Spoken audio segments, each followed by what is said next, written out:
হয়েছিল কেবলই ক্ষমতার পালাবদলের জন্য।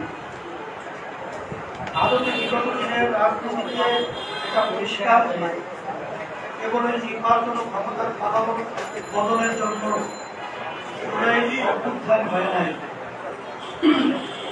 বরং দেশকে স্থায়ীভাবে শৈলতন্ত্রের কবল থেকে রক্ষা করা, রাষ্ট্রের পরতে পরতে জমা হওয়া ৫৪ বছরের জঞ্জাল দূর করা,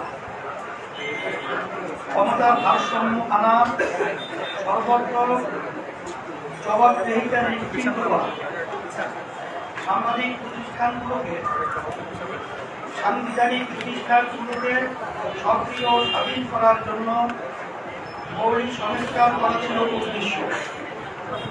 দেশের রাজনৈতিক সংস্কৃতি সত্যতা আনা ও সকল নাগরিকের ভোটের অধিকার, সম্মান, মর্যাদা নিশ্চিত করার জন্যই জুলাইতে জুলাই পরবর্তী বাংলাদেশে সংস্কার, বিচার ও নির্বাচন এই ক্রমধারা অনুসরণ করার অর্থের দায় ও অঙ্গীকার।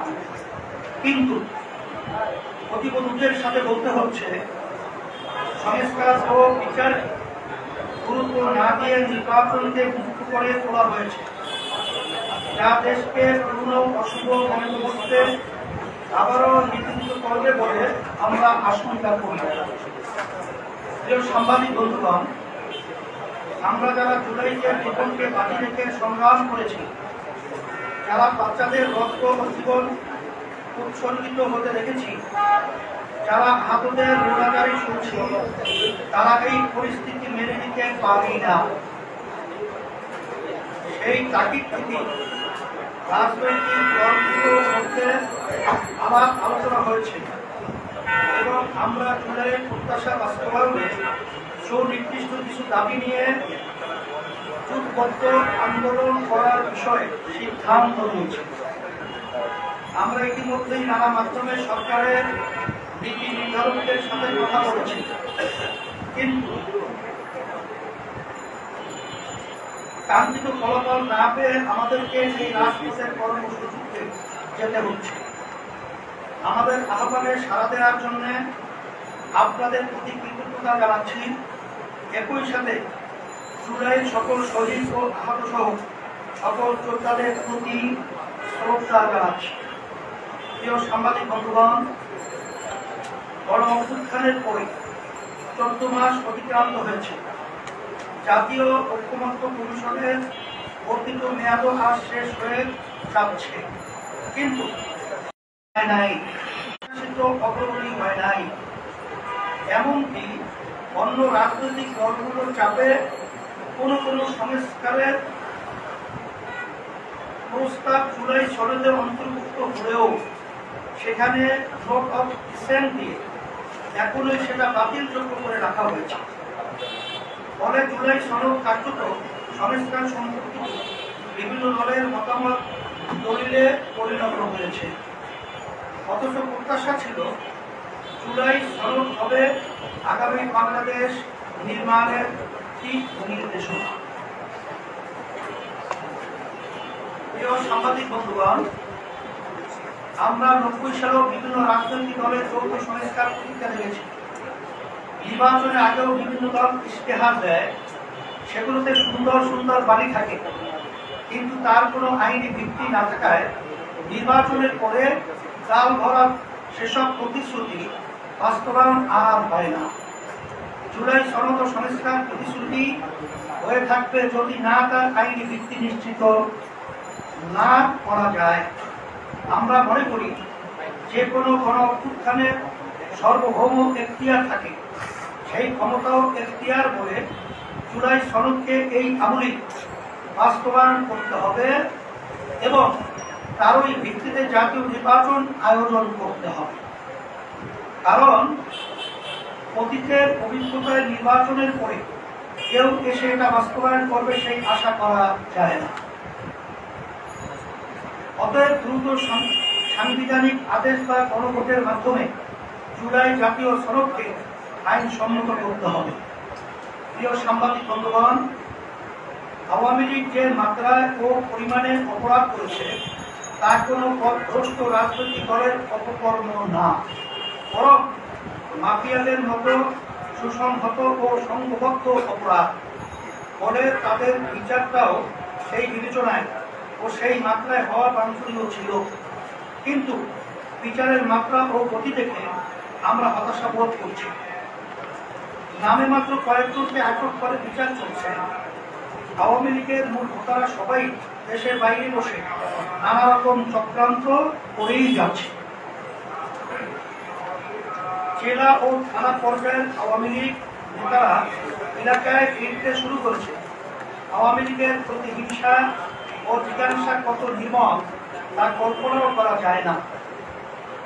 বর্তমানে বিচারের যে পরিস্থিতি, তাতে অভ্যুত্থানের বিপ্লবীদের জীবন ও দেশ হুমকির মুখোমুখি।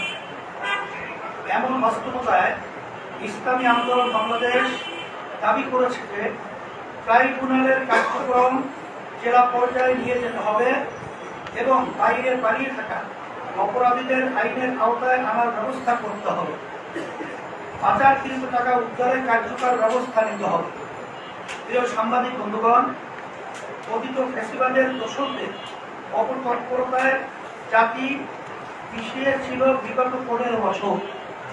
এই লজ্জাহীনেরা ফ্যাসিবাদের সকল উপকরণের পক্ষ নিয়েছে এবং ফ্যাসিবাদকে বেপরোয়া হতে সহায়তা করেছে।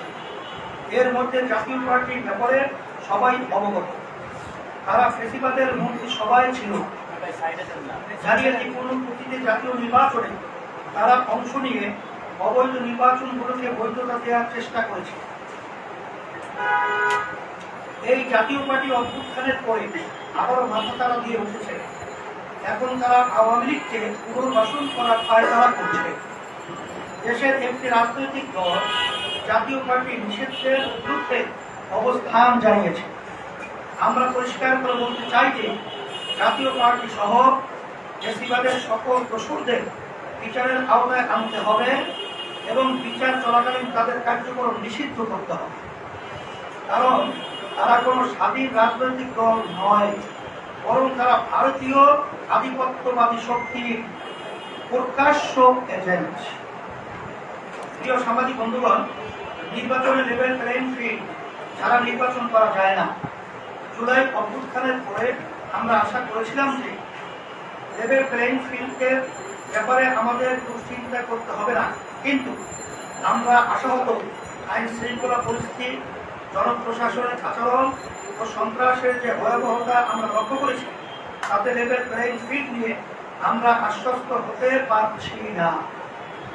এখানে মনে রাখা লাগবে, লেভেল প্লেইং ফিল্ড একটা মনস্তাত্ত্বিক বিষয় হবে। লন্ডন বৈঠক, এককভাবে নির্বাচনের তারিখ ঘোষণা ইত্যাদি বিষয়ে বর্তমান সরকার একটি রাজনৈতিক দলের প্রতি যে পক্ষপাত দেখাচ্ছেন, তাতে মাঠ প্রশাসন তাদের দিকে ঝুঁকে পড়াই স্বাভাবিক। আমরা বলবো, আইন শৃঙ্খলার পরিস্থিতির উন্নতি করতে হবে, জনপ্রশাসনকে সক্রিয় নিরপেক্ষ করতে হবে এবং সরকারকে কোনো দলের প্রতি পক্ষপাত দেখানো থেকে সরে আসতে হবে। সাংবাদিক বন্ধুগণ, আমরা বারংবার বলছি যে বিগত 54 বছরে যে পদ্ধতিতে নির্বাচন হয়েছে, সেই পদ্ধতিতে দেশকে ক্রমান্বয়ে পিছনের দিকে নিয়ে গেছে।